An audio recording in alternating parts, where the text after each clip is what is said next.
So 12 ராசிகள், நட்சத்திரங்கள், 27 நட்சத்திரங்கள் இதெல்லாம் இருக்குது. ஸோ இதில் வந்து நிறைய கேட்டகரைசேஷன் இருக்குது. பட் ஈஸியாக தெளிவாக நீங்கள் புரிஞ்சுக்கலாம் உங்களுக்கு எது செட் ஆகும் அப்படின்னு சொல்லிட்டு. ஏன்னா ரொம்ப முக்கியம் அப்படின்றது, எந்த ஒரு விஷயம் ஆரம்பிக்கணும் அப்படின்னாலும் உங்களுக்கு 4ஆம் வீடு ரொம்ப முக்கியம். அந்த 4ஆம் வீடு அப்படின்றது தான் கல்வியினுடைய ஸ்தானம். அது கல்வியினுடைய ஸ்தானம் மட்டும் கிடையாது, உங்களுக்கு தாயினுடைய ஸ்தானம், நிறைய விஷயங்கள் சொல்லலாம். பட் இப்போ நம்ம கல்வி அப்படின்னு எடுக்கும்போது ஃபஸ்ட்டு நீங்கள் பார்க்க வேண்டியது உங்களுடைய லக்னத்துக்கு 4th ஹவுஸ் யார் அப்படின்னு பார்க்கணும். ஃபார் எக்ஸாம்பிள் மேஷ லக்னம் அப்படின்னா உங்களுக்கு வந்து மேஷம், ரிஷபம், மிதுனம், கடகம்.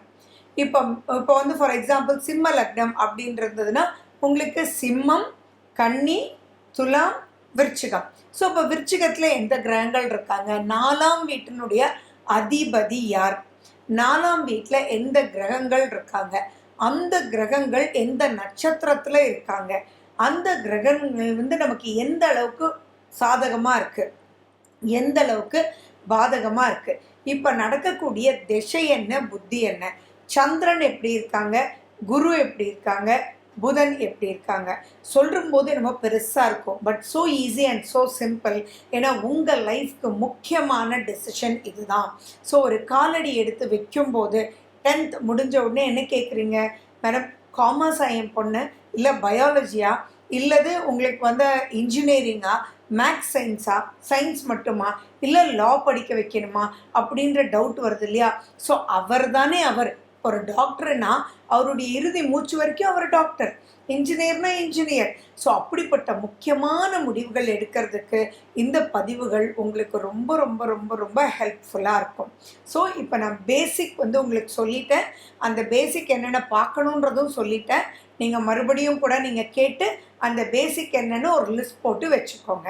எப்பயுமே ஆரம்ப கல்வியை மட்டும் வச்சு நம்ம உயர்கல்வியை டிசைட் பண்ணிட முடியாது. ஆரம்ப கல்வியில் நிறைய பேர் ஜெயிக்காமல் இருக்கிறவங்க உயர்கல்வியில் ஜெயித்தவங்க நிறைய பேர் இருப்பாங்க. 10th ஸ்டாண்டர்ட் வரைக்கும் பார்த்திங்கன்னா எல்லா சப்ஜெக்ட்ஸும் படிக்கணும், அப்போ பிடிச்சோ பிடிக்காமலோ படிக்கணும். ஆனால் +1 +2 வரும்போது எது ஒருத்தருக்கு பிடிச்சிருக்கோ அதை அவங்க எடுத்து அவங்க வந்து நல்ல வளர்ச்சியை பார்க்க முடியும். ஸோ அப்போ 2ஆம் வீட்டையும் நம்ம பார்க்கணும். அது பார்க்கும்போது அட்லீஸ்ட் அந்த ஆரம்ப கல்வியை முடிப்பாங்களா. 4ஆம் வீடுன்றது உயர்கல்வி, அந்த இடத்துல தான் ரொம்ப ரொம்ப ரொம்ப ரொம்ப கேர்ஃபுல்லாக நம்ம வந்து டிசைட் பண்ணணும். அந்த மாதிரி டிசைட் பண்ணல அப்படின்னா தான் ஆட்டோமேட்டிக்காக அவங்க படிக்கிறது ஒன்று, கடைசியில் பார்த்தா அது முடிக்க முடியாமல் தடுமாற்றங்கள் உங்களுக்கு ஏற்படும். அதே மாதிரி 5ஆம் வீடுன்றது ரொம்ப முக்கியமாக நீங்கள் உயர்கல்வியில் பார்க்கணும். ஏன்னா 5ஆம் வீடு எல்லா கல்விக்குமே ரொம்ப முக்கியம், பட் உயர்கல்விக்கு ரொம்ப ரொம்ப முக்கியம். ஏன்னா எதில் ஸ்பெஷலைஸ் பண்ணணும், அவங்க எதுவாக வருவாங்க, ஞாபக சக்தி ஒருத்தருக்கு வரணும் அப்படின்னாலே அந்த ஞாபகம்ன்ற வார்த்தைக்கே 5ஆம் வீடு ரொம்ப முக்கியம். ஸோ எதில் கீனாக எப்படி அவங்க ப்ரொட்டஸ்ட் பண்ண முடியும். அதே மாதிரி இன்னொரு முக்கியமான விஷயம் நீங்கள் ஞாபகம் வச்சுக்கணும், நீங்கள் ஒரு விஷயத்தை செலக்ட் பண்ணும்போது வெறும் இதை மட்டும் பார்க்காம அவங்களுடைய ஆரோக்கியம் அப்படின்ற ஒரு விஷயத்துக்கும் ரொம்ப முக்கியத்துவம் கொடுக்கணும். ஏன் இந்த வார்த்தையை சொல்கிறேன் அப்படின்னா, இப்போது அவங்க வந்து ஒரு சிஏ படிக்கக்கூடிய ஸ்டூடெண்ட் அல்லது ஒரு ஆர்கிடெக்ட், அதாவது என்ன கடுமையாக ஒருத்தர் வந்து செஞ்சு அதன் மூலிமா அவங்க வரணும்னு வச்சுக்கோங்களேன். இப்போ சுக்ரன் நல்லா இருந்தால் ஆர்கிடெக்ட் அப்படின்றத நீங்கள் வச்சுக்கலாம். ஆனால் அவங்களுடைய ஆரோக்கிய குறைபாடு அப்படின்ற ரோகஸ்தானத்தில் இருக்கக்கூடிய கிரகங்கள் இப்போ ஏதாவது வேலை செய்தா, அதனுடைய திசா புத்திகள் ஏதாவது வருதா அப்படின்னு பார்க்கணும். எத்தனை பேர் சொல்லுங்கள், நீங்கள் ஆர்கிடெக்டாக ரொம்ப கஷ்டப்பட்டு மேனேஜ்மெண்ட் கோட்டாவில் கூட வாங்கி, ஆனால் ஒரு செமஸ்டர் 2 செமஸ்டர் மேலே என்னால் படிக்கவே முடியல, நைட்டெல்லாம் தூக்கமே இல்லை, தூக்கம் இல்லைன்னா உடம்பு சரியில்லாமல் போயிடுது அப்படின்னு சொல்லிட்டு பாதியிலேயே விட்டுட்டு வரீங்க. அதுக்கு காரணம் என்ன அப்படின்னா, நீங்கள் செலக்ட் பண்ண படிப்பு இல்லை, ஆனால் அதுக்கு ஈடெடுத்து உங்களால் செய்ய முடியாத ஒரு சூழ்நிலை ஏற்படும். அதெல்லாம் ஆரம்பத்திலே நீங்கள் பார்த்துட்டிங்கன்னா, ஃபார் எக்ஸாம்பிள் உங்களுக்கு வந்து சனி கிரகம் வீக்காக இருக்குது அப்படின்னா அயர்ன் கண்டென்ட் வீக்காக இருக்கும், அப்போ இம்யூனிட்டி அப்படின்றது கம்மியாக இருக்கும். அப்போ நீங்கள் டெஸ்ட் பண்ணிங்கன்னா உங்கள் ஹீமோக்ளோபின் ரொம்ப கம்மியாக இருக்கும்.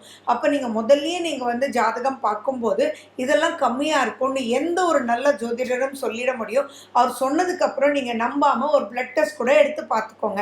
அதுக்கப்புறம் அதுக்குண்டான உணவு, அதுக்குண்டான ப்ரிகாஷனரி மெஷர் நீங்கள் பண்ணிவிட்டு தென் நீங்கள் உள்ளே நுழையும் போது ஆட்டோமேட்டிக்காக ஃபினிஷ் பண்ணி முழுமையாக வந்துட முடியும்.